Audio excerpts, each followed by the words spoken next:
One of the biggest changes in science fiction spaceship designs came during the 1960s, when spacecraft slowly began moving away from flying saucers, bullets, or rocket ship designs. These shapes were easy for audiences to recognize and match the popular ideas about space travel at that time. However, Star Trek, the original series, began changing this with ships like the USS Enterprise and the Romulan Bird of Prey. The Enterprise here still had a large saucer-shaped section at the front, but the rest of the ship looked very different. However, the spacecraft that created the most dramatic change was the Discovery 1 from 2001: A Space Odyssey, which was released in 1968. Unlike the spaceships that appeared in many earlier science fiction stories, Discovery 1 had a strange industrial look. It looked less like a futuristic aircraft and more like a huge machine built for a mission. This design was important because it made the spacecraft look like a working machine, and this carried on to the 1970s. Utilitarian spaceship designs focused mainly on function, survival, and efficiency rather than just looking sleek or beautiful. Since space has no air, the spacecraft doesn't really need to be shaped like a plane, so its design can be based entirely on what is needed inside.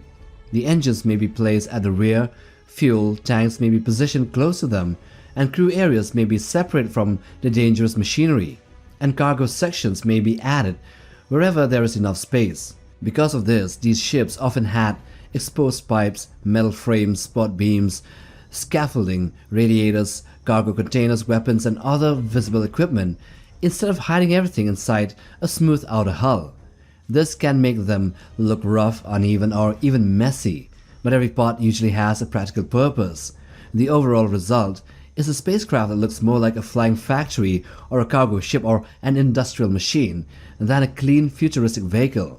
This gives the utilitarian spaceship design a rugged and believable appearance because they seem to be built to work. And so here in this video we are going to showcase the best type of spaceships of these types of the 1970s. Let's get to it. So we begin with the Valley Forge from 1972. It had one of the most memorable spaceship designs in classic science fiction. It is from the movie called Silent Running. Its most noticeable features were the large glass domes attached along the front of the ship. Each dome contained a different forest ecosystem and carefully controlled weather. In the middle was the ship's large industrial structure, which included living quarters, corridors, machinery, and the powerful engines were obviously at the back. The long exposed framework and practical equipment gave the vessel a rough utilitarian appearance, which makes it feel more like a working space factory. The Valley Forge was not built for exploration or war. It was simply a gigantic space ark created to protect the last forests of Earth in outer space. A year later we got the Earthship Ark from the Starlost program, which was a massive generation spacecraft built to carry millions of people and preserve life from Earth after a terrible disaster threatened to wipe out everything on the planet. Its design was somewhat similar to the Valley Forge from Silent Running, especially because both ships used large domes to protect living ecosystems. However, the Earthship Ark was far larger and was designed to carry entire human societies rather than just only a forest. Dozens of huge biosphere domes were spread across the wide sections of the spacecraft like on the wings, and the main body of the ship ran through the center and contained the important systems needed to keep the enormous vessel operating.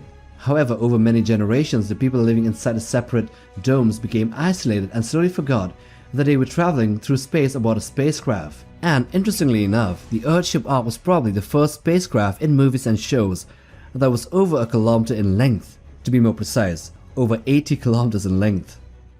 In 1974 we get the Yamato from Space Battleship Yamato. So while the Valley Forge and the Earthship Ark were designed as giant arks or space habitats built to preserve life, the Space Battleship Yamato took a very different approach. Instead of creating a completely new spacecraft shape, its designers transformed a real World War II battleship into a futuristic warship capable of traveling across the galaxy.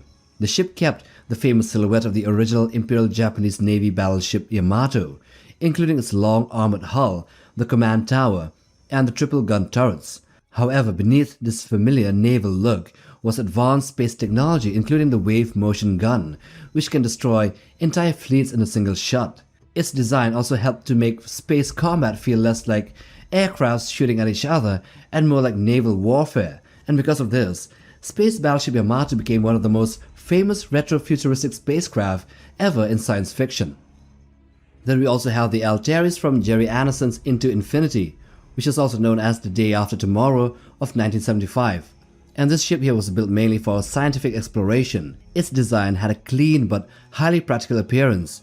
At the front was a long, pointed nose cone that gave the ship a sleek shape, while the main body behind was made from large geometric sections filled with visible pipes, sensors, machinery, and other equipment, especially the large booster engines that stretched from the back of the cockpit to the nozzles at the end. Its most important feature was the enormous photon drive at the rear, which was designed to allow the spacecraft to travel at the speed of light. And so all in all, the Altaris still had a more organized appearance compared to the previous ones, but it was still utilitarian in aspect and aesthetics.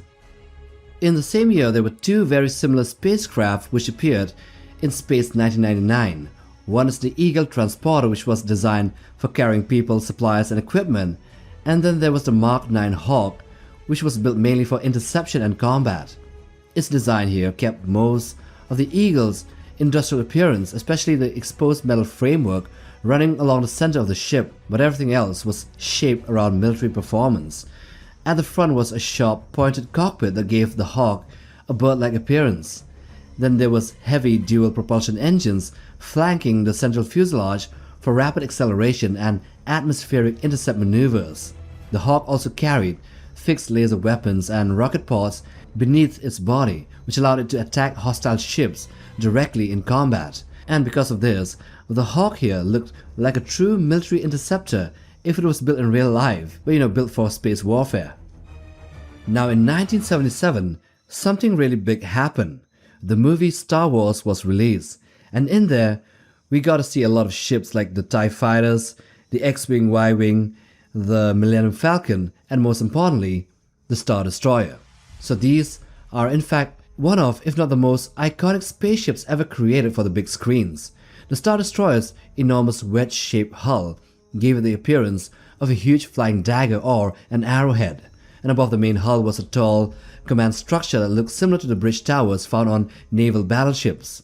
There were two large sensor domes which helped to control important systems like navigation, shielding, and long-distance tracking. And beneath the ship was a huge hangar bay where TIE fighters could be launched and smaller spacecraft could be carried or captured. And at the rear were three enormous engine exhausts that produced the ship's famous blue glow and provided the power needed to move its massive body forward through space. The Star Destroyer's design here was created to make the Galactic Empire appear powerful and to intimidate those who seek to rebel against the dark side of the Force. And then there were thousands of tiny lights which were added across the hull to create the appearance of windows and active rooms inside the ship. This helped the audiences understand that the Star Destroyer was a military city traveling in space and not just any spacecraft. In the same year, Japan released a movie called The War in Space, and here we have the Gohten, which appeared to be of a similar design to the Space Battleship Yamato.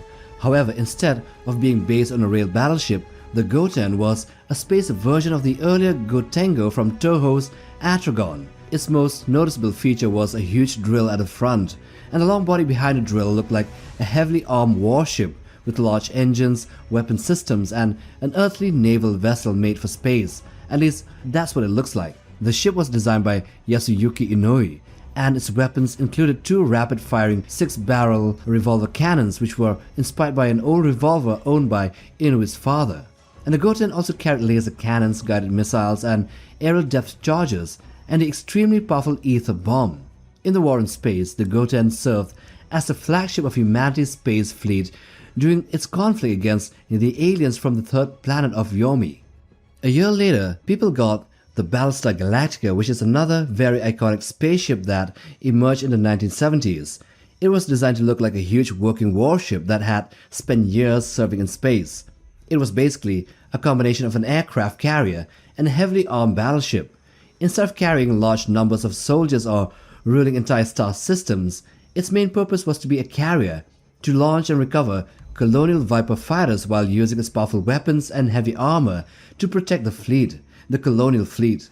The ship had a broad and flat front that was often compared to an alligator's head. Its large forward section contained the command bridge, sensors, crew areas, and other important systems. On both of the sides of the main hull were two long flight pods attached by huge support structures. These allowed the Vipers to launch into battle and return after their missions. The original studio model was covered with thousands of small mechanical details which gave the Galactica a complex industrial appearance and made it look like a gigantic metal monster in space. In the same year, we get the Liberator from a lesser-known work called Blake 7, and the ship here was very different from the rough, industrial-looking ships which were becoming common during that time. It was an incredibly advanced spacecraft built by a civilization known as the System, and its technology was completely alien. The outside was just as unusual as its technology. Instead of using the block-shaped appearance that were becoming common in many spaceships by then, production designer Roger Leach gave the ship a smooth shape yet with utilitarian aesthetics that cannot be ignored. Its long central body widened forward to the front into a large rounded nose, which makes it look like an old studio microphone flying backwards. And the three long curved arms extended outwards from the main body, and they carried weapon systems and large energy collectors that helped to support the ship's power supply. This made the Liberator feel like a strange mixture of beauty and function. And if you look closely enough, the ship's hull looks kind of similar to the utilitarian ships of earlier models, which means it had some exposed pipes or some exposed elements of machinery, and this made it look cool. In the last year of the 1970s, 1979, we got three more spaceships from different movies. The first one here is the USCSS Nostromo, which was a commercial working spacecraft designed for long-distance hauling or towing. It worked more like a giant space truck, pulling enormous automated refineries through deep space. The Nostromo itself was a modified commercial towing vessel with a rough block-shaped body, kinda having the shape of a rugged or a blocky aircraft with massive engines at the back. The huge structure that many people think is the Nostromo is actually the massive mineral refinery that the ship tows behind it. This refinery was far larger than a towing vessel and had a dark, industrial appearance filled with towers, pipes, platforms, and strange mechanical structures. Its enormous size made it look almost like a floating factory or even a floating city traveling through space. Then there's the USS Cygnus from Disney's The Black Hole, which looked like a giant cathedral or a Baroque city floating in space. It was designed by Peter Ellenshaw, and the ship had a very unusual appearance because most of its outer structure was made from an exposed metal framework and huge glass panels rather than a solid metallic hull. This made the Cygnus appear like a glowing Victorian greenhouse traveling through the darkness of space. Its design also had something in common with a large aircraft carrier because it was long, wide, and built around a central structure that connected many different sections. The ship stretched for more than a half a mile and contained research areas, cargo sections, living spaces, hydroponic gardens, and large transparent domes. Instead of looking like one solid spacecraft, the USS Cygnus looked like a huge collection of buildings, greenhouses, and working structures connected along a single enormous spine. And lastly, we have the Starstreak, which is from the 1979 movie adaptation of H.G. Wells' The Shape of Things to Come. This ship here had a very unusual shape that looked almost like a giant lollipop floating in the void of the vacuum of space. At the front was a large circular command section, which is kind of like a saucer, while a long narrow engineering structure extended behind it towards the engines. So it looked like it combined the front saucer section of the USS Enterprise, while its long central body is that of the Romulan bird of prey. And a large engine section at the back also made the ship appear industrial, especially with the rough skin aesthetics that made it look more like a Star Wars Star Destroyer. So the Starstreak of 1979 ended the 70s with looking like a ship that combined many features of previous ships that appeared throughout the decade. And so with that, we end this video on the 12 best utilitarian type spaceships of the 1970s. With that, we end this video. Do hit the like button for support and also click that bell button for regular updates on new video uploads. Also subscribe to be a part of Legion Notebook. And till the next time, take care, boys.